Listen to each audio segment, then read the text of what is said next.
দেখছিলাম লক্ষ লক্ষ জনতা অপেক্ষা করছেন বিএনপির ভারপ্রাপ্ত চেয়ারম্যান জনাব তারেক রহমান। তার আসার অপেক্ষায়, তার দিক নির্দেশনামূলক বক্তব্যের অপেক্ষায় তিনি আসলে গণতান্ত্রিক ধারায় বাংলাদেশকে ফেরানোর জন্য তিনি কি নির্দেশনা দেন, তিনি কি বক্তব্য দেন, তার অপেক্ষা করছে। গোটা বাংলাদেশ অপেক্ষা করছে তিনি আসলে কি বক্তব্য দেবেন সেটির জন্য।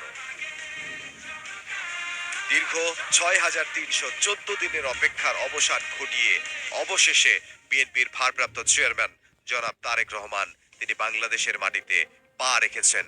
বাংলাদেশের মাটিতে যখন তিনি আসেন, তিনি যখন হযরত শাহজালাল আন্তর্জাতিক বিমানবন্দর থেকে বের হন, বের হওয়ার পর তিনি জুতো খুলে ফেলেন।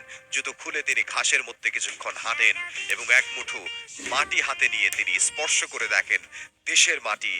এই যে কেমন অনুভূতি, আমার দেশের মাটি, এই দেশের মাটি থেকে তিনি দূরে ছিলেন দীর্ঘ ১৭ বছর।